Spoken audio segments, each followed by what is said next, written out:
Meow.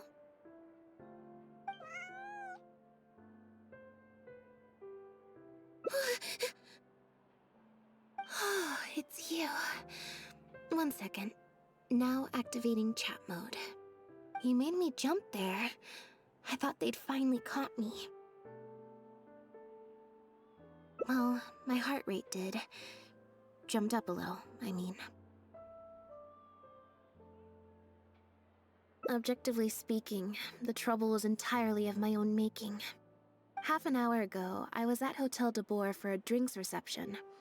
It was to celebrate the successful opening of a show, but it was draining my energy. So, I waited for the right moment, then snuck away so I could switch to standby mode.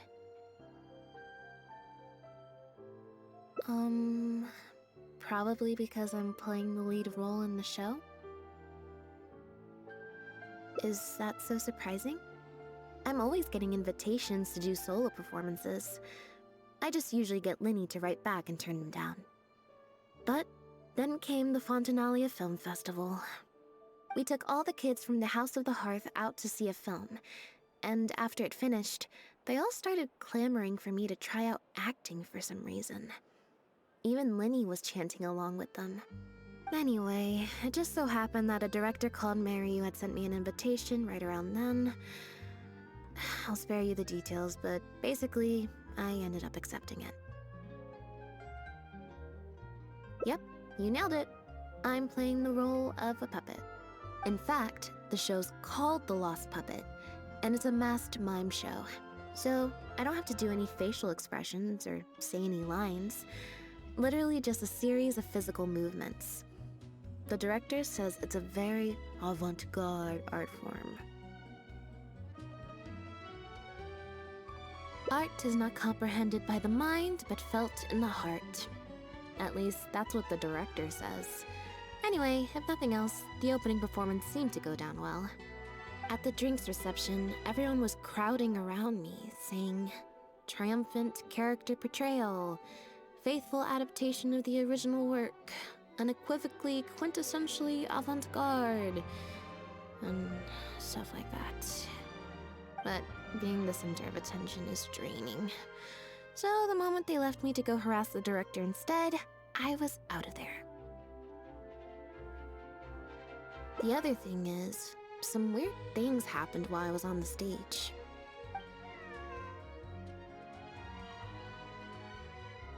Oh, sorry, Bonnie.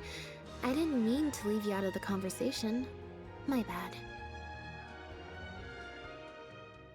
No, we just met. We bumped into each other right after I slipped away. Well, it'd be kind of difficult for us to communicate otherwise. Besides, I think she's taken a liking to the name. Haven't you, Bonnie?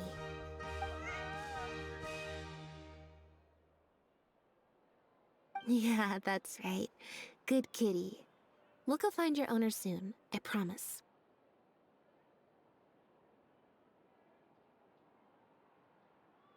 Nope. She's wearing a collar, and for the most part, she's pretty well groomed. If she is a stray, she hasn't been for long. Her stomach's been growling a lot. I guess she must have been missing for a few days now. As much as I'd love to hang out with her for a while longer, her owner's probably worried sick about her. Assuming she has an owner, that is. But the reception... I should probably show my face there again at some point, even if it's just to make excuses and leave again. Decision time.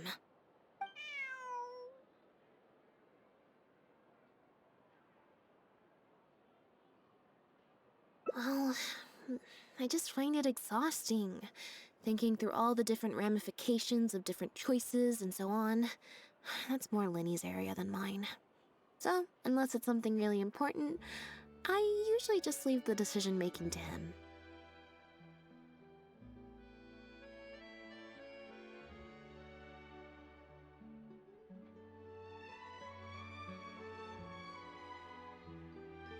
It's fine. He got Ferminate to make me a little something for just this situation. Poof! A phaetometer.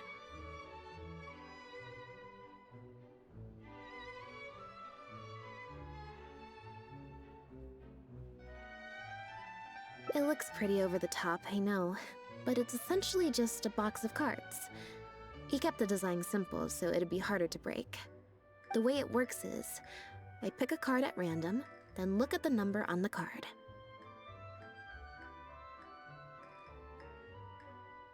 Well, for example, if the number on the card is 5 or higher, I help Bonnie find her owner. If it's less than 5, I go back to the reception. I just have to believe in the bond between me and my cards, and my fate will reveal itself to me in numerical form. At least, that's what Linny said. Anyway, I guess I'll give you a demonstration.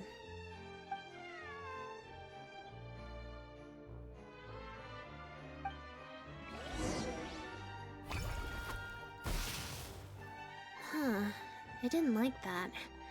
Was I using it wrong? Maybe if I just...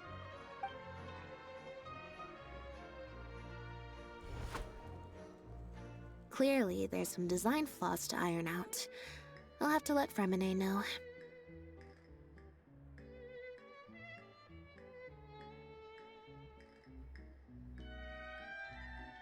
Let's see... Which card did I get? 4.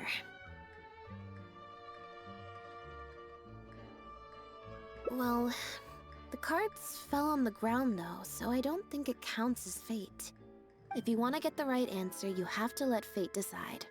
Also something Linny said. So, to put it another way, if picking a card up off the ground is how to not leave it to fate, then that means it must be the wrong answer. Or... Why don't you pick a card? Since I ran into you here, that means... our fates are, like, interfering with each other.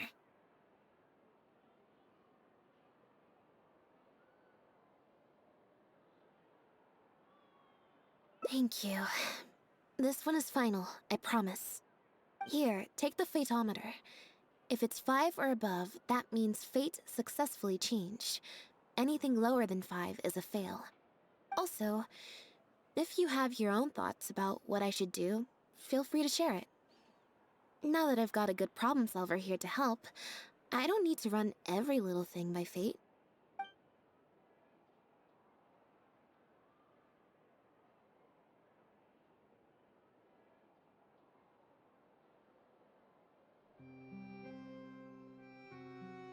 Huh?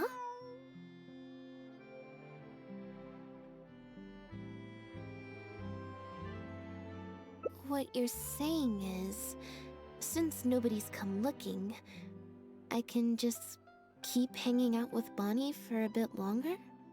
Is that really okay?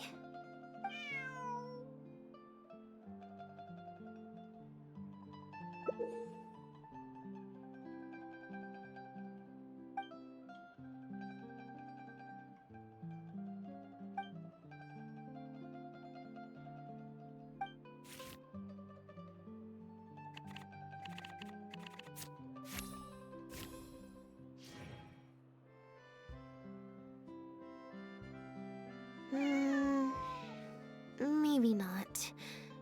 As much as I don't want to, I really should be getting back. Besides, if someone does come looking for me or Bonnie and finds me just chilling out with a cat, I feel like I'd have a lot of explaining to do.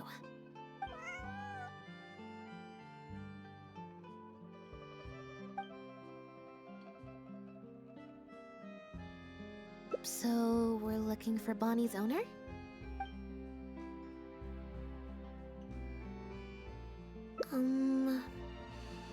I think I'll go to the Steambird and see about putting an ad in the paper. You wanna come along? I think Bonnie wants you to come with.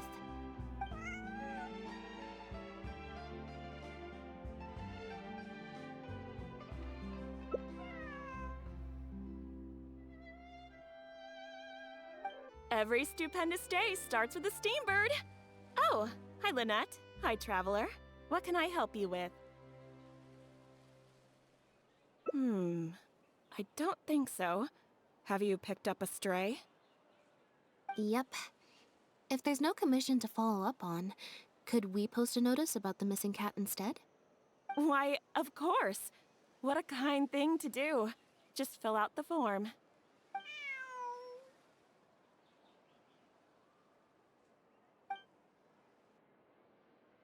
Well, we've registered you as missing. You can stay at my place until your owner finds you.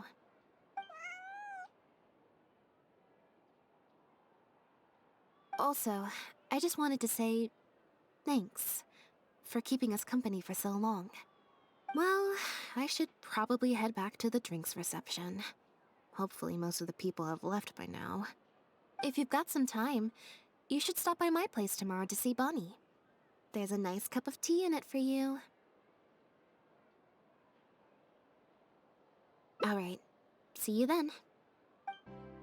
I believe this cat belongs to me. I already told you, this isn't your cat. Just take a breather, you two.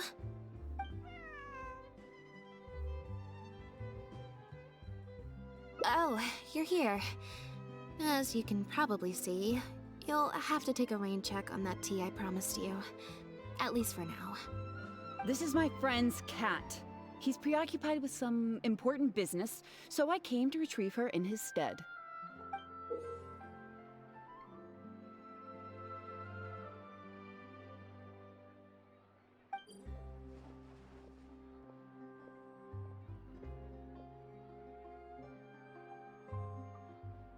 No. It's far more likely this cat escaped from the Humane Society.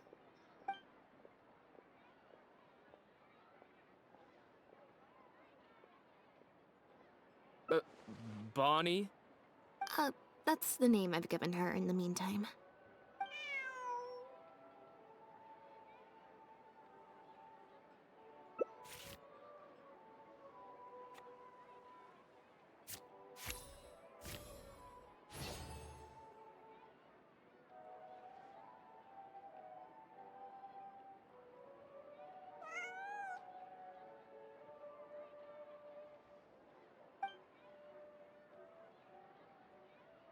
Well, this complicates things.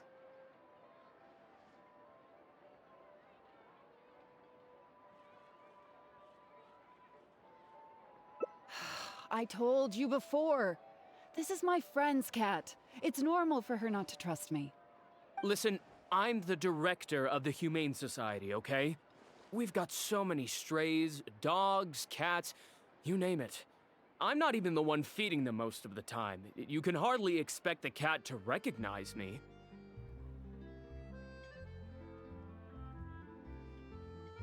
She just looked somewhat familiar, so I came to check, just in case. If she turns out to be one of ours, I'll take her back. Simple as that. Even if that's not the case, the Humane Society could still take her in, if no one else comes to claim her, that is. We're an organization that specializes in rescuing and sheltering stray animals. We've been in business for several decades now. I'm Bernard, the current director. The Humane Society. Huh. The name sounds familiar. I remember hearing good things. You're the one in the Quartier Lyonnais? Yes, that's the one. Anyway, if it's not too much trouble, could I possibly take a closer look at the cat? If it turns out I really am mistaken, I suppose that means the cat belongs to this lady here. She would be the only remaining option after all. It belongs to my friend.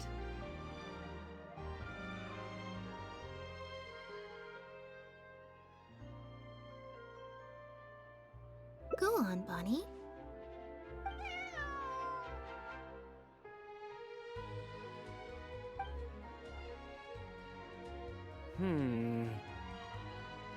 Oh, nope. Looks like I was mistaken. They do look similar, but there's an ever so slight difference in this one's fur color. Deepest apologies, friends. Well, I suppose this means I still have a missing cat to search for. Apologies again for the confusion.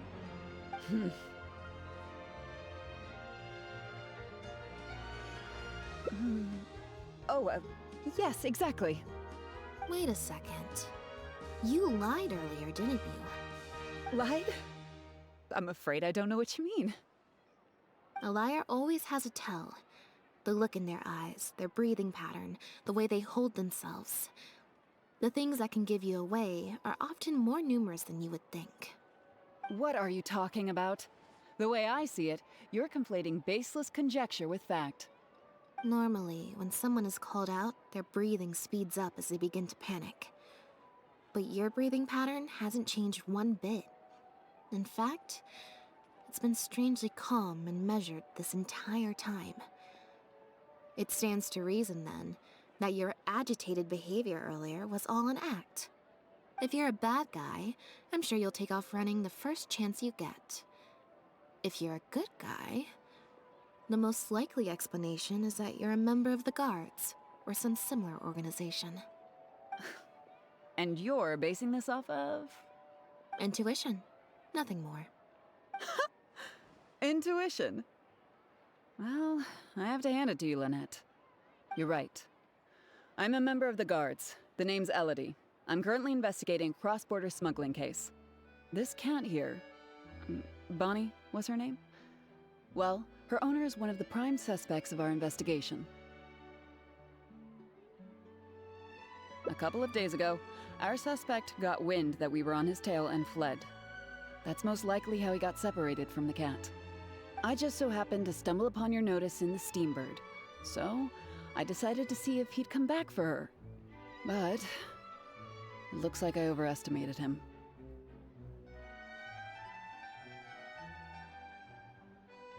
The impact of this case has been huge. The Marechaussee Phantom, the Guards, and the Special Patrol have all launched investigations. If there was even the slightest chance that he would show himself, I had to follow up on the lead.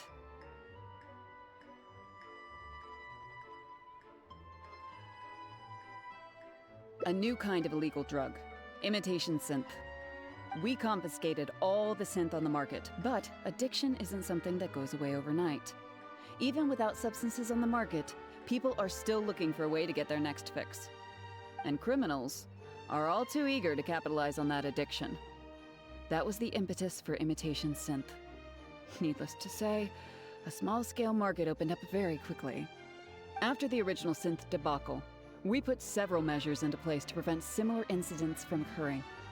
The perpetrators got smart, though, and shifted their sales overseas before those measures could kick in. That's when the imitation synth smuggling began. We only recently got word of the presence of imitation synth overseas. We managed to track down evidence of some early transactions. What we were able to find out, however, hasn't proven that useful given the amount of time that has passed. The Marechaussee Phantom launched an investigation to track down every person in Fontaine capable of producing a drug like that. That's how we learned about Bonnie's owner.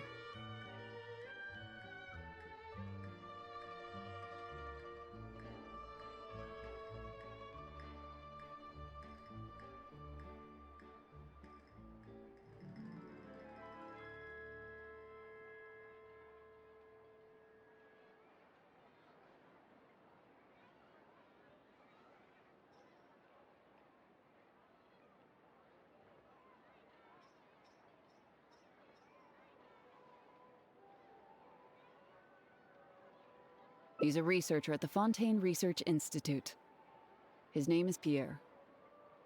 Pierre Lafayette, to be exact. Lefebvre.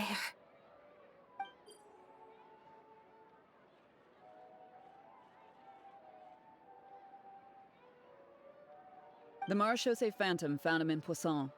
In addition to the cat, he also had a pendant with him.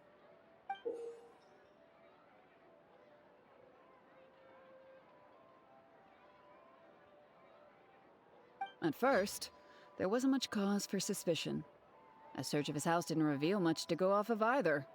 The Marechaussee Phantom very nearly left it at that. It was only later that we realized the coat of arms on his pendant belonged to none other than the Lafayette family, one of the most infamous aristocratic families in Fontaine. Obviously, this discovery prompted a further investigation into Pierre. At that point, however, we discovered that he'd already fled.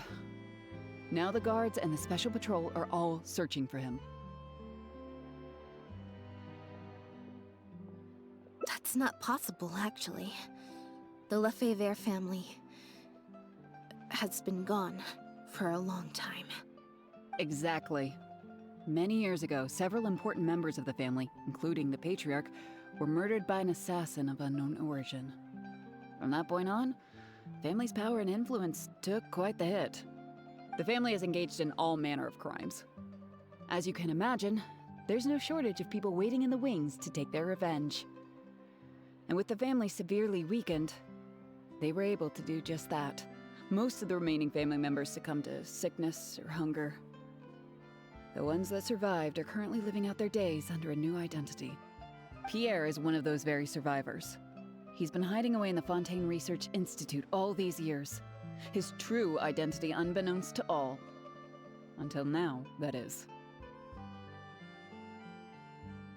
Well, my fellow guards have told me all about how smart and courageous you both are. And I know you possess a strong sense of justice. There could be a chance that Pierre, or one of his accomplices, might attempt to get close to Bonnie. Now that you've been briefed on the situation, I was hoping you'd help us keep a lookout.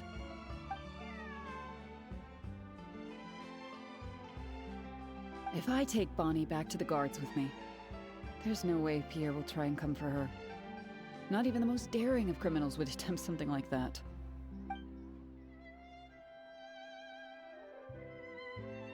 I have to admit, I'm not holding out too much hope that Pierre will come back for her.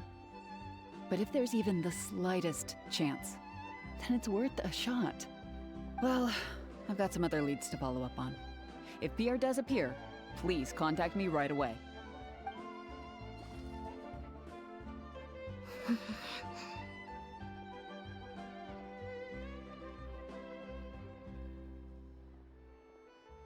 It's nothing. I'm fine. It's just... the head of the Lefebvre family. He was the eminent person who kidnapped me all those years ago. It was at a dinner party. Someone tricked me into boarding the Lefebvre family carriage. Whoever it was, they took me back to their home. But before anything worse could happen, Father intervened.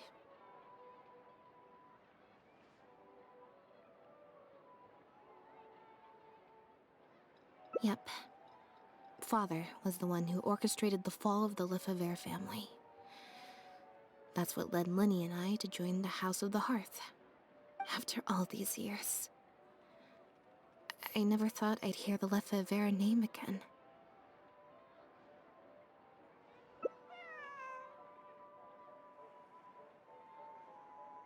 Don't worry about me.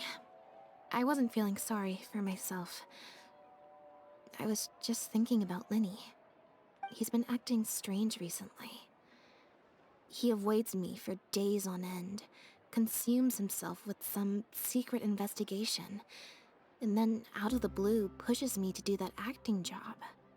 Thinking about it now, it's almost like the one I drew from that deck of cards was part of his plan all along.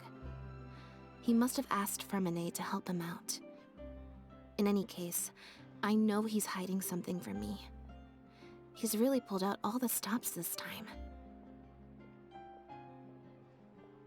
It's very possible.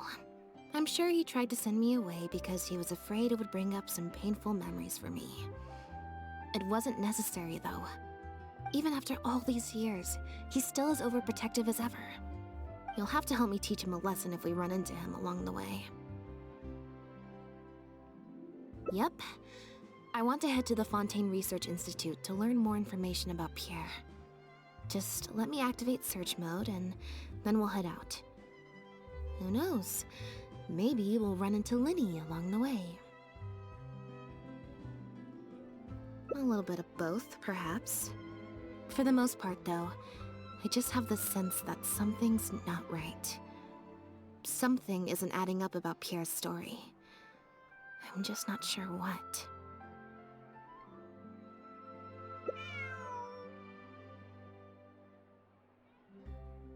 Okay, I'll write a letter explaining everything to the crew. Once that's done, we can head out. Lynette, you're, not at rehearsal? You can drop the act, brother. In fact, I don't think either of us will have a need for acting anytime soon. You should know better than to try and keep something from me. You've never been able to do that, even when we were kids. And that's why I tried to distract you with the masked mime show. But I guess you're just too good. Care to introduce us to your new assistant? This is Officer Shovras, captain of the Special Security and Surveillance Patrol. You may have met her already. Nice to see you. I should clarify something. Mr. Linney's here at my invitation, not the other way around. To borrow your expression, Miss Lynette, I suppose that would make him my assistant more than anything. We've brought on Mr. Linney as a consultant in the past. He was instrumental in helping us crack a case involving a perpetrator who used magic tricks to commit crimes. I was hoping he'd be able to provide some valuable insight this time around as well.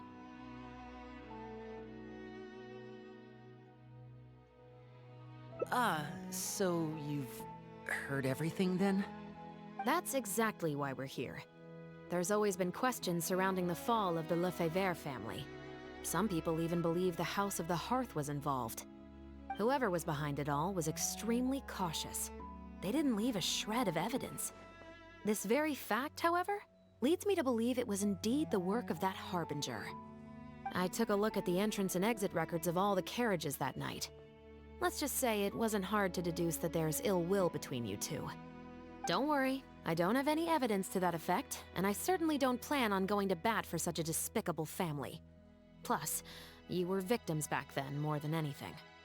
I sought Mr. Linney's help with the smuggling case. Nothing more. The way I look at it, it's a collaboration between us as people, not the organizations we represent. Besides, by working together, we can expose the truth as quickly as possible. You can hardly say that's at odds with the justice my organization strives for. Not at all. I was planning to invite you from the very beginning, Miss Lynette. It's just that my assistant here raised some objections. Linny, I'm not the same person I was back then. That little girl who did nothing but cower in the corner in fear, she doesn't need saving anymore.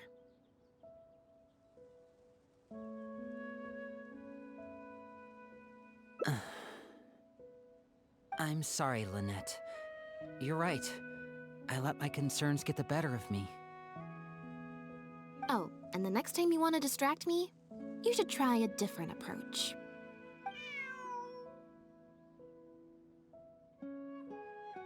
Who's this? You pick up a stray while I was gone? It's a bit complicated. I'll explain later. Anyway, her name's Bonnie. Well, if there are no objections, then I suppose the only thing left to say is... Lynette, Traveler, welcome to the team.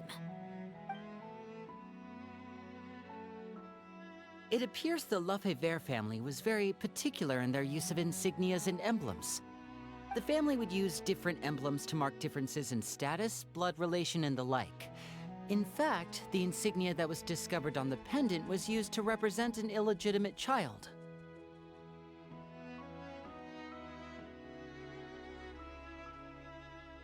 It's highly likely. That very status might have been what allowed him to emerge from the fall of his family relatively unscathed. It would also explain why he was able to assume a new identity as a researcher with relative ease. We discovered something interesting, though. After talking to some of his co-workers, it appears he pretty much works at the Institute in name only. He's practically been cast out.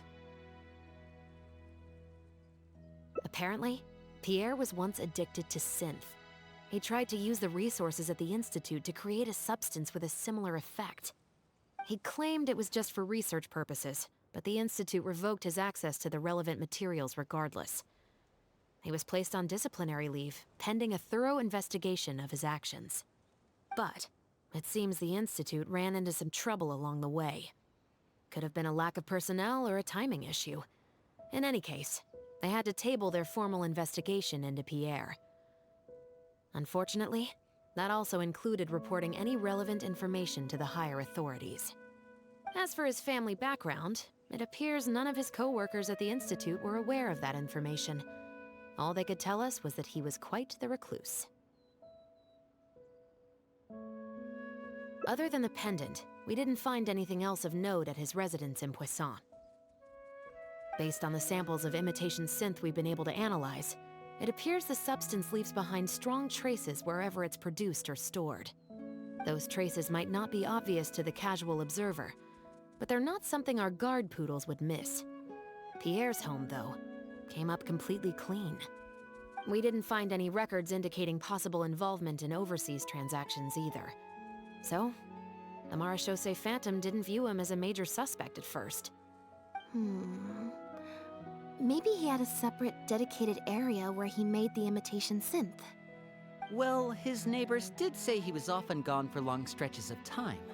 You would think with him out and about so much, people would have spotted him around Poisson, but residents said they barely ever saw him in town. If his reclusive nature was just a matter of keeping a low profile, I guess it would make sense for him to have a secret base to carry out his business. After he disappeared, the guards conducted a thorough search of Poisson, but they didn't come across any suspicious locations. Poisson.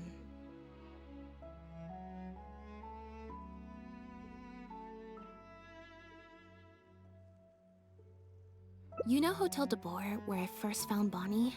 To get there from Poisson, you have to cross a stretch of ocean. It's not somewhere a cat could just wander off on its own. A cat? You mean...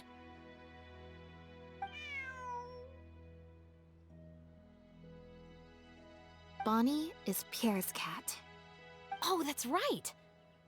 When the Marechaussee Phantom first tracked him down, I remember there being something about a cat in their report. So this is her? From what we've learned about Pierre's habits, he doesn't seem like the type to venture out without a purpose. So what you're saying, Lynette, is that Bonnie couldn't have gone missing in Poisson. If that's true, then... Exactly. Bonnie might even know where it is. Wait, you think the cat can lead us there? But she's not trained like one of our guard poodles.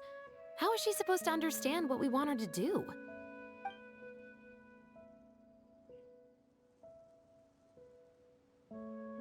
Meow. Meow meow. Meow?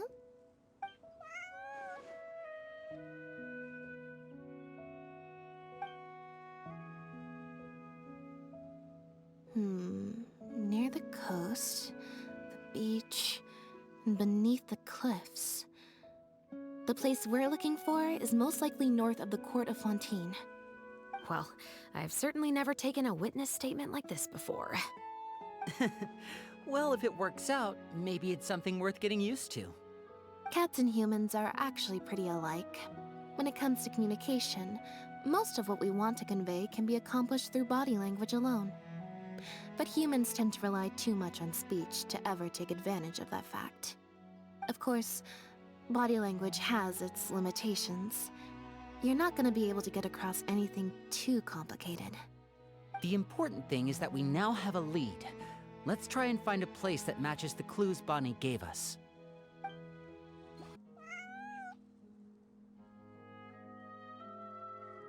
Seems like Bonnie is trying to take us somewhere.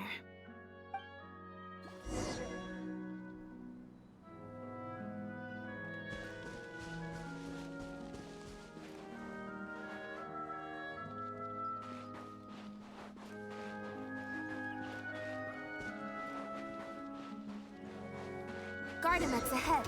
Look out!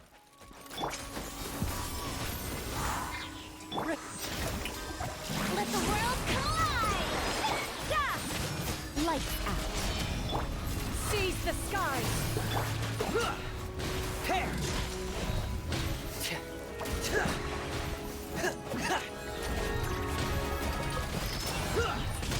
Frost is coming!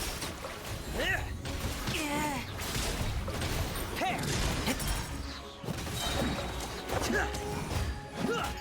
Frost is coming! Yoo-hoo! Let my name echo in song!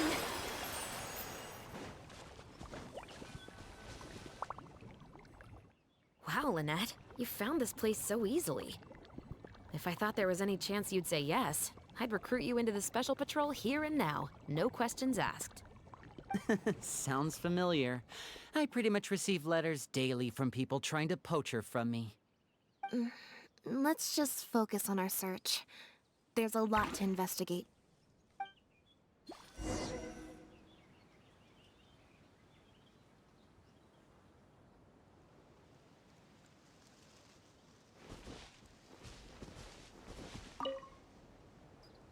Aha! Just as we thought. This is where the imitation synth was being made.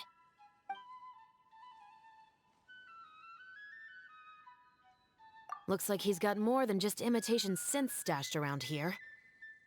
In addition to the raw materials needed to synthesize the substance itself, there's a large quantity of cleaning agents and a few drugs I haven't been able to identify. These cleaning agents are likely used to dispel traces of the substance, like its smell. The Special Patrol did some digging into imitation synth. Our records indicate that it's very difficult for ordinary people to detect traces left behind by the stuff. I'm sure that was the case for Pierre as well. It must have taken a considerable amount of time and skill to ensure all those traces get washed away. But what are these other drugs for?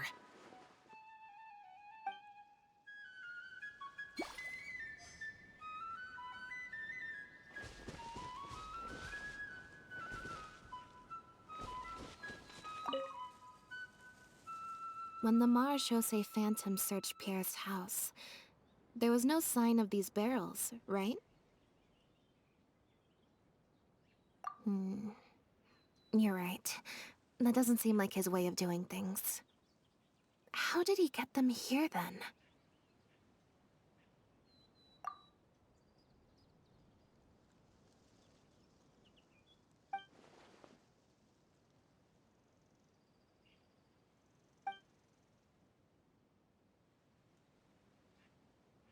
Only the lower halves of the barrels appear to have been submerged in water.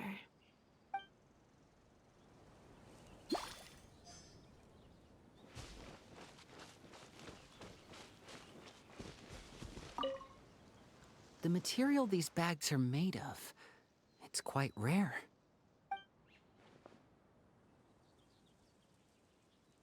It's the very same, actually.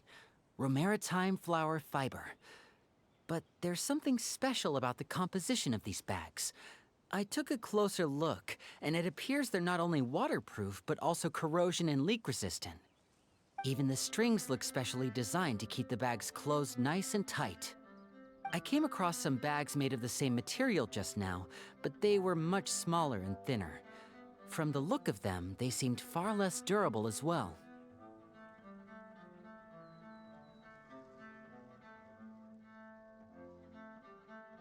Very similar, actually. Normally, it would be easy for a guard poodle to sniff out the imitation synth, but if it was sealed away in a bag like that, it might be possible to elude detection for some time. But what could these big bags be for then?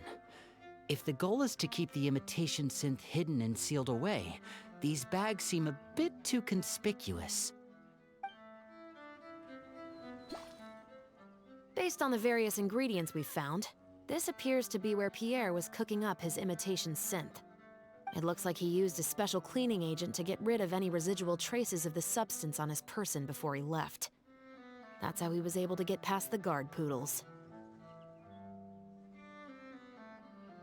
So then he transferred the imitation synth into small sealed bags and took it somewhere else for the drop-off.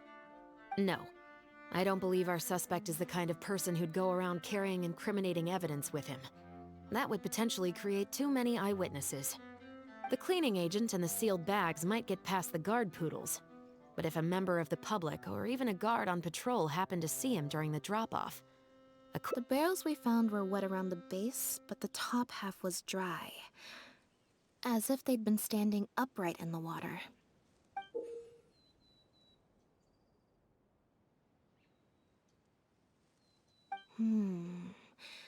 If you put a barrel in the water, it will normally float on its side. Unless it's heavily loaded, in which case it'll sink.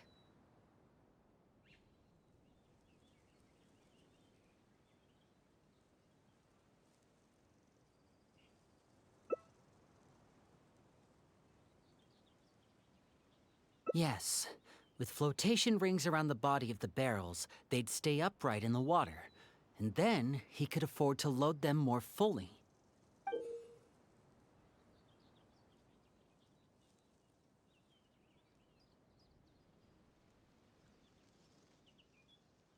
You think he used floating barrels? I suppose if he acted at night, when there are very few other boats around and visibility is low, it's a valid theory. We can't rule it out. But then, wouldn't the barrels be carried off by the waves or the currents? How would the person doing the pickup know where to look?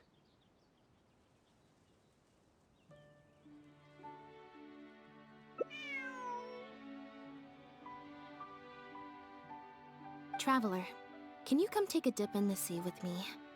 I have a feeling that somewhere down there, we might find some rope. If a rope can be used to keep a pet from running away, then why not a barrel?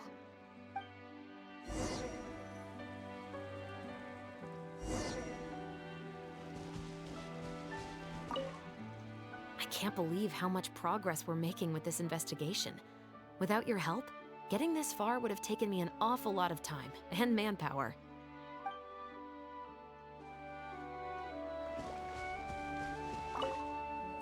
It's rare to see Lynette in serious mode.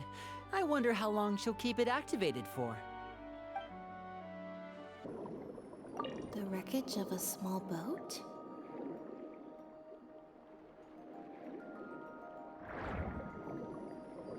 This isn't the place.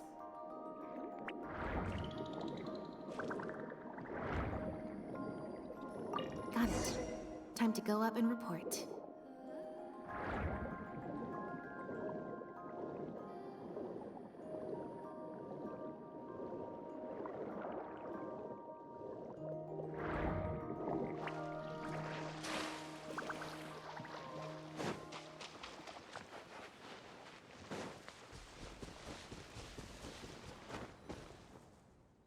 As expected, we found a few pieces of rope and some anchoring stones underwater. If you attach them to a floating barrel, it would look like this.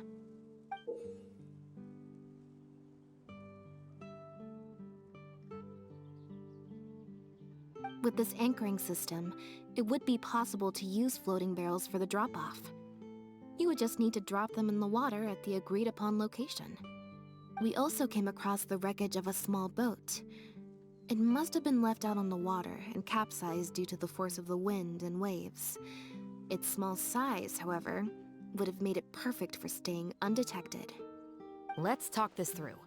Based on the evidence we've collected, it seems like Pierre would row a small boat out to the agreed-upon transfer point, drop off the barrels, leave, and then row back and retrieve them after the transfer was complete.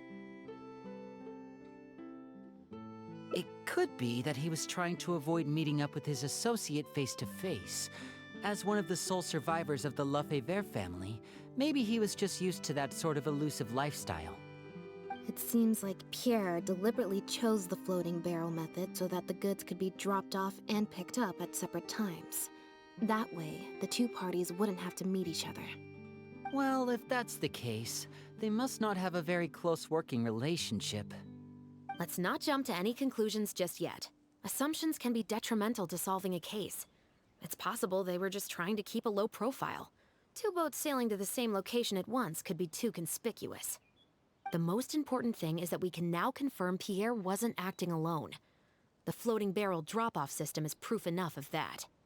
Let's say for now that he was only in charge of producing the imitation synth. That would mean there has to be at least one other person involved in the operation, likely in charge of transporting the goods across the border.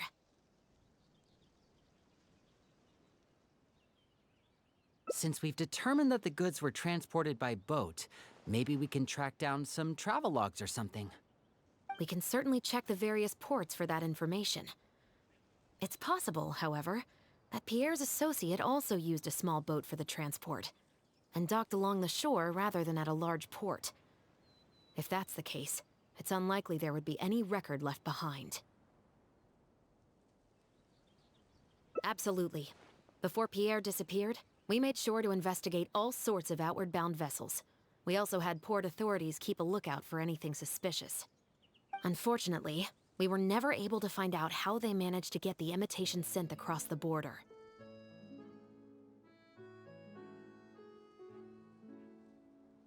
You're right. Whatever vessel was used for the pickup, the person responsible for smuggling the substance out of Fontaine would have had to use a larger vessel for the actual transport. That's the only way they would be able to smuggle on a large enough scale to make a profit. They must have found a way to disguise the imitation synth to clear port inspections. Exactly. We can't let any opportunities slip through the cracks. Although, given the amount of ports that could be involved, we should probably split up. I'll run home and ask some of my brothers and sisters to try and dig up some information. I should also head back and update my platoon on our progress. I'll grab some reinforcements while I'm at it. Lynette, Traveler, why don't you head to Lumiduce Harbor and see what you can find out? All right. Come on, Bonnie. You too.